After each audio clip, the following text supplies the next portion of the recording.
Assalamualaikum warahmatullahi wabarakatuh. Perkenalkan, saya Tika Purnasuli. Saya akan membawakan materi yang pertama tentang sistem pertanian dan nilai ekonomi pertanian.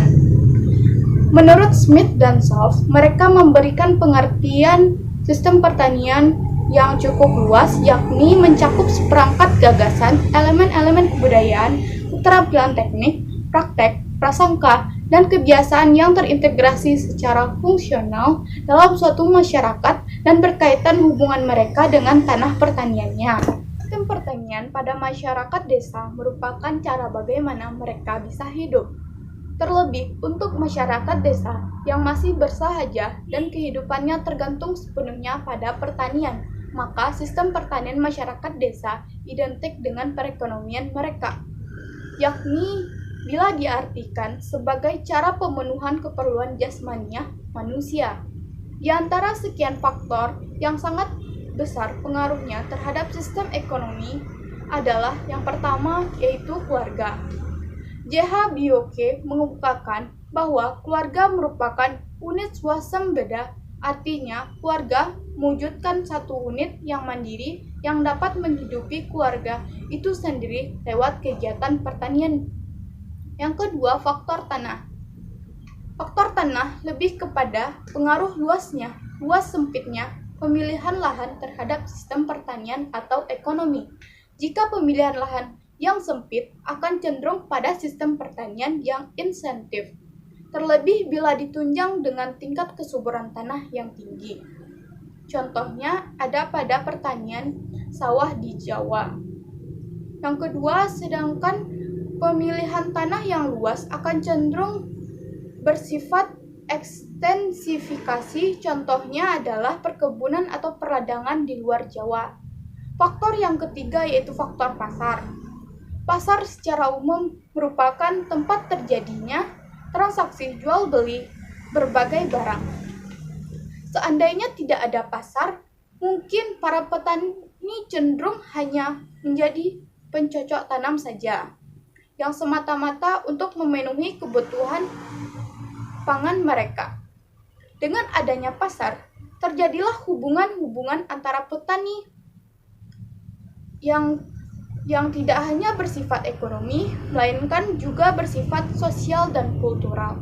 Menurut Whittlesey mengemukakan ada 9 corak sistem pertanian. Yang pertama yaitu bercocok tanam di ladang, yang kedua bercocok tanam tanpa irigasi yang menetap, yang ketiga bercocok tanam yang menetap dan insentif sederhana berdasarkan tanaman pokok padi, yang keempat bercocok tanam yang menetap dan insentif dalam irigasi sederhana tanpa padi, yang kelima bercocok tanam sekitaran lautan tengah, yang keenam pertanian buah-buahan, yang ketujuh pertanian komersil, kedelapan pertanian komersil dengan mekanisasi, kesembilan pertanian perkebunan dengan mekanisasi.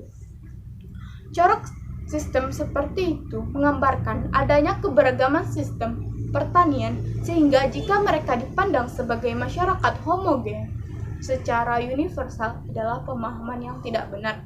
Baiklah, sekian materi saya. Kembali ke moderator.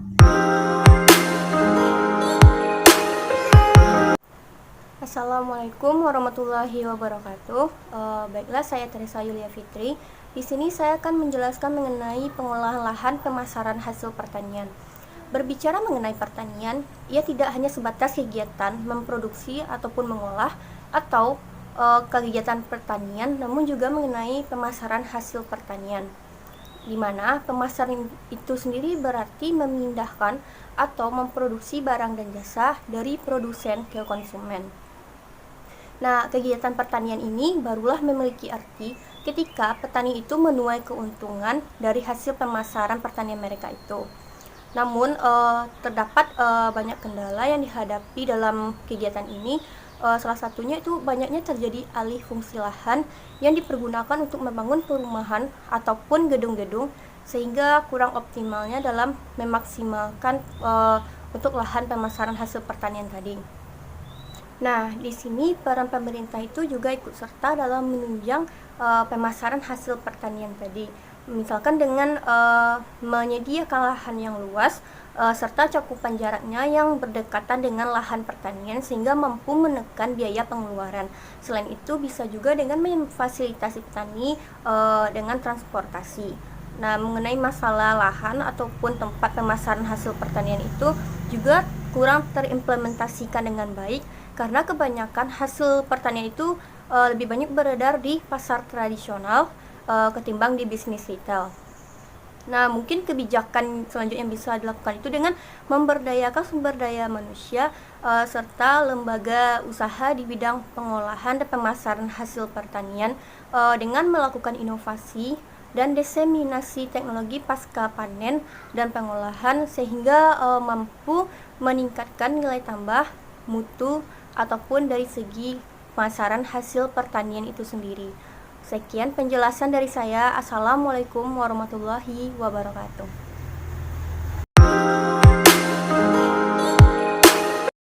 Baiklah, Assalamualaikum warahmatullahi wabarakatuh. Perkenalkan, nama saya Salsabila Junita dari kelompok 9 Sosiologi Pedesaan.